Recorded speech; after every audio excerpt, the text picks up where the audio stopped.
Welcome, have a smile on your face. आज का जो विषय है लेक्चर का वो बिरसा मुंडा मूवमेंट, बिरसा मुंडा आंदोलन। बिरसा मुंडा हिंदुस्तान के मानचित्र पर काफ़ी महत्व का नाम है। आप आदिवासी समुदाय से थे और आपका ये प्रयास रहा कि तत्कालीन समाज में जो सामाजिक और धार्मिक परिस्थितियाँ थीं उसमें सुधार लाना। So the Birsa Munda was basically thought for socio-religious reforms in the tribal community। ये उस समय की बात है जब लॉर्ड कर्जन वाइसरॉय होते हैं ब्रिटिश इंडिया के, ब्रिटिश भारत के, और ये 1899 1900 ईस्वी की बात है। ये हालात ऐसे थे कि जो भी क्रिश्चियन मिशनरी थे उनका वर्चस्व कह सकें या फिर फैलाव काफ़ी हो रहा था। दूसरी बात ये, जो भी ज़मींदार थे या फिर पूंजीपति थे उनके हाथों भी आदिवासी परंपरा कमज़ोर पड़ रही थी। और तीसरी बात ये कि ब्रिटिश का जो एडमिनिस्ट्रेशन था, वो प्रशासन भी, वह नीति भी, चाहे वो भूमि से जुड़ा हुआ हो, कर से जुड़ा हुआ हो, उनकी नीति भी तात्कालिक समाज में आदिवासियों की परिस्थिति जो थी, जो ट्रेडिशनल था, it was just to damage the traditional system of tribals. तो तीन हालात थे वहाँ पे। और हम जो बिरसा मुंडा की बात करते हैं, इनके जन्मदिन के दिन ही हमारे बिहार का अद्यतन विभाजन हुआ था और झारखंड बना था 15 नवंबर 2000 ईस्वी को। 15 नवंबर बिरसा मुंडा का जन्मदिन है, worth anniversary of Birsa Munda. हम देखते हैं आगे कि कौन कौन से प्रयास किए गए बिरसा मुंडा के द्वारा आंदोलन के रूप में सामाजिक धार्मिक परिस्थितियों के आलोक में। 1857 ईस्वी के बाद मुंडाओं ने सरदार आंदोलन चलाया। याद रखेंगे, सरदार आंदोलन 1857 के बाद हुआ और इसे चलाया गया मुंडाओं के द्वारा, राइट। और ये एक शांत प्रकृति का आंदोलन था। ये it was a peaceful moment, right. अगर आप देखेंगे तो जो आदिवासियों की स्थिति, परिस्थिति जो थी, सिचुएशंस था, कंडीशंस था, उसमें there was no significant change, बहुत खास बदलाव नहीं था, नहीं हुआ। लेकिन हुआ यूँ कि मुंडा जो थे अपने आंदोलन को उग्र रूप देने का निर्णय लिया इस बिरसा मुंडा के कारण। सरदार आंदोलन के ठीक विपरीत एक परिवर्तन है कि सरदार आंदोलन और बिरसा मुंडा आंदोलन में थोड़ा फर्क था। सरदार आंदोलन के ठीक विपरीत बिरसा मुंडा उग्र और हिंसक था। अभी मैंने बताया आपको कि सरदार आंदोलन जो मुंडाओं के द्वारा चलाया गया 1857 के बाद, वो शांत प्रकृति का था, पीसफुल था।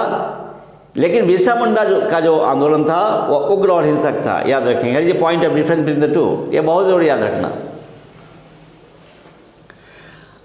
और बिरसा मुंडा जो आंदोलन के जो नेता थे, Birsa Munda he was educated, पढ़े लिखे थे। और आपने, मैंने पहले ही बताया था कि सामाजिक धार्मिक उद्देश्यों की पूर्ति के लिए जो उनमें सामाजिक जो कुरीतियाँ थी, धार्मिक में जो उदासीनता कह सकते हैं थी या अज्ञानता थी, उसको ठीक करने के लिए बिरसा मुंडा आंदोलन चलाया गया था। और इसलिए कह सकते हैं कि बिरसा मुंडा आंदोलन का जो नेचर था, इंटेंस तो था, उग्र तो था, लेकिन इसका नेचर जो था मिक्स था, कंपोजिट था, राइट। यह आंदोलन धार्मिक राजनीतिक परिवर्तन और धार्मिक पुनरुत्थान जैसे भिन्न भिन्न उद्देश्यों को प्राप्त करने के लिए किया गया था।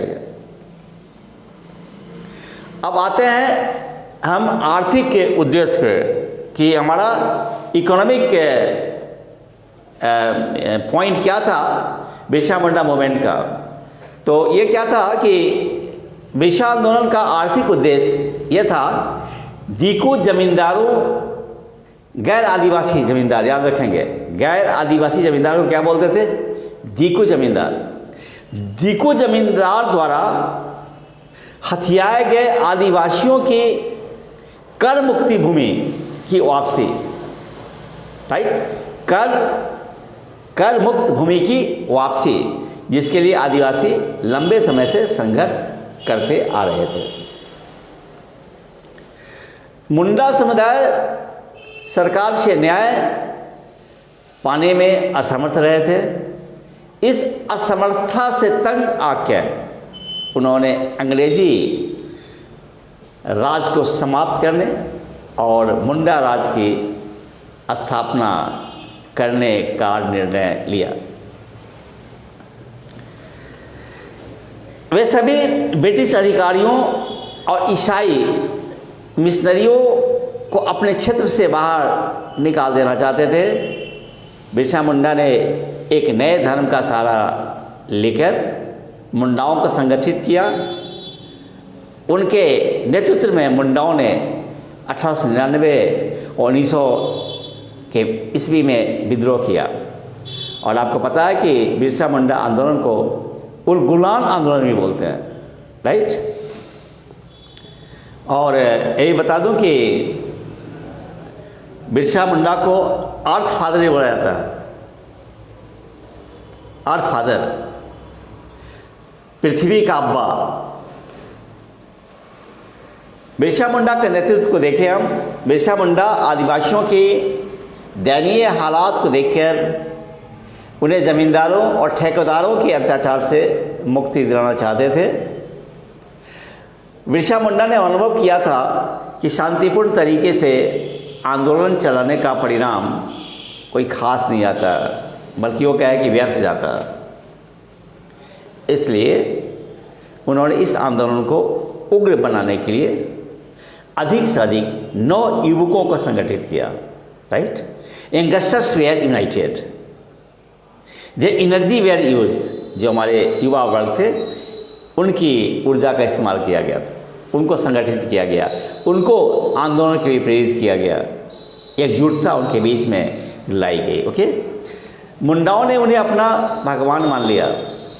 किनको? बिरसा मुंडा को।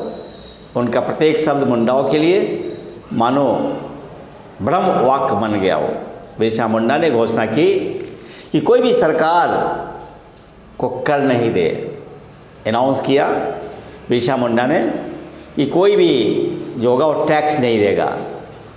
और ये आश्चर्य ही नहीं बल्कि सराहनीय बात है कि हर एक जो मुंडा समुदाय के थे बिरसा मुंडा की बात को माने, और बात माने ही नहीं बल्कि उन्होंने इसका पालन भी किया। अब बिरसा मुंडा गिरफ्तार हो जाते हैं 1895 ईस्वी में। बिरसा मुंडा को विद्रोह फैलाने और राज विरोधी षड्यंत्र करने के आरोप में गिरफ्तार कर लिया जाता है। उन्हें 2 वर्ष की कैद की सज़ा मिलती है। जेल से रिहा होने के बाद बिरसा मुंडा और भी सक्रिय होकर और अधिक गर्मजोशी से आदिवासी युवाओं को आंदोलन के लिए प्रेरित करते हैं। जंगल में छिपकर गुप्त सभाएं आयोजित की जाती है और सभी को आंदोलन में भाग लेने के लिए प्रेरित किया जाता है। वे स्वयं महारानी विक्टोरिया के पुतले पर तीरों से वार करते हैं और तीरंदाजी का अभ्यास करते हैं। ये कितना उनका जो सोच था या विल पावर कितना था वो आप देख सकते हैं। इच्छा शक्ति कितना अधिक था कि क्वीन विक्टोरिया के पुतले पर तीर से वार कर वो तीरंदाजी का अभ्यास करते थे। बिरसा मुंडा आंदोलन में कई निर्दोष लोगों की भी हत्या हुई जिनका कसूर सिर्फ इतना था कि वे सरकारी नौकर थे। अब विद्रोह का दमन शुरू होता है। 1899 में क्रिसमस के दिन मुंडाओं का व्यापक और हिंसक विद्रोह शुरू हुआ। सबसे पहले जो मुंडा ईसाई बने थे और जो लोग सरकार के लिए काम करते थे उन्हें मारने का प्रयास किया गया, लेकिन बाद में इस नीति में परिवर्तन किया गया क्योंकि अपना धर्म बदलने वाले मुंडा थे तो अपने ही समुदाय के थे, इसलिए उन्हें छोड़ सरकार और मिशनरियों के विरुद्ध आवाज़ उठने लगी। रांची और शेभू में अनेक चर्चों में मुंडा आदिवासी समूह ने आक्रमण किया। पुलिस मुंडाओं के क्रोध का विशेष शिकार बनी। इस विद्रोह का प्रभाव पूरे छोटानागपुर में फैल गया।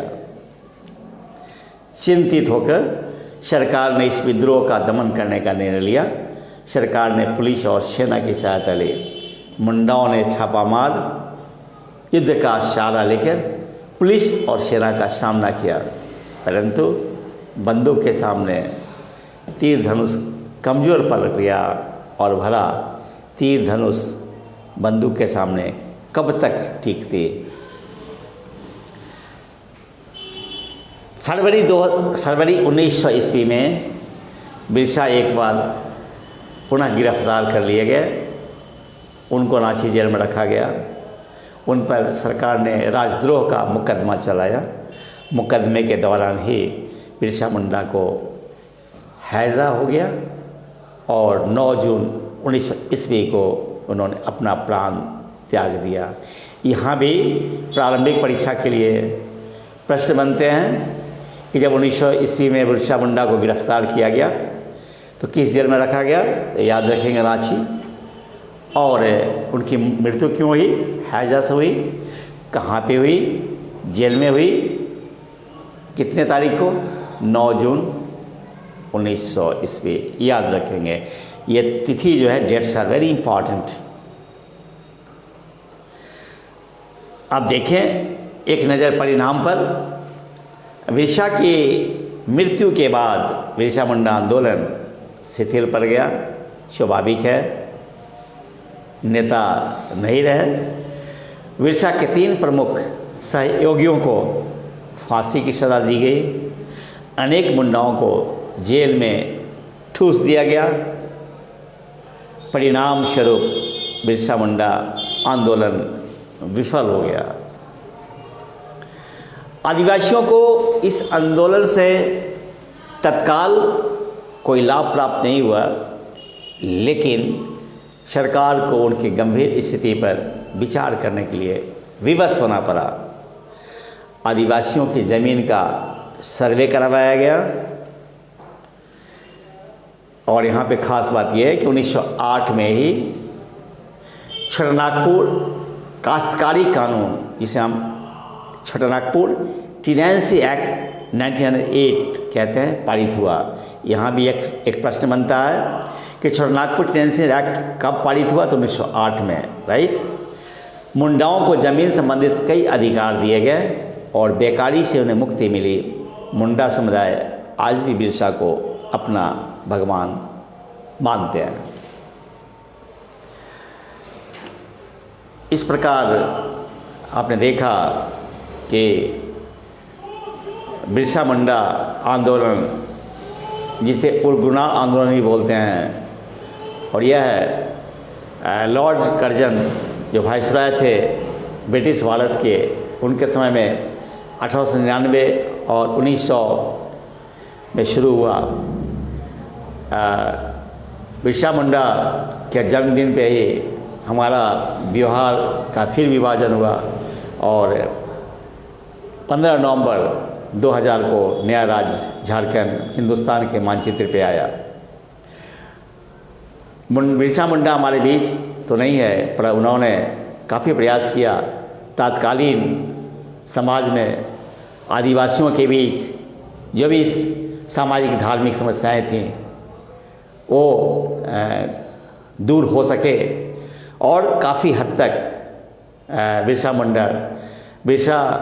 मुंडा आंदोलन के माध्यम से सफल रहे, क्योंकि इन्हें युवा शक्ति का साथ था।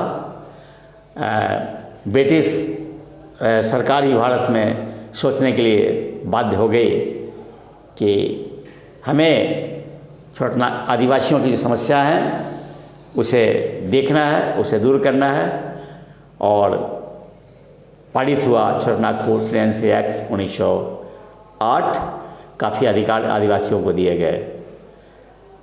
ये एक अच्छा नाम हिंदुस्तान के मानचित्र पर बिरसा मुंडा और अच्छा प्रयास बिरसा मुंडा आंदोलन का भारत को अंग्रेजी सत्ता से मुक्त करने का। हम ये कह सकते हैं कि राष्ट्रीय आंदोलन में भारत को आज़ाद करने में ये बिरसा मुंडा आंदोलन बिरसा भगवान के नेतृत्व में काफ़ी अहम स्थान रखता है। धन्यवाद। Thanks for giving me patience and listening.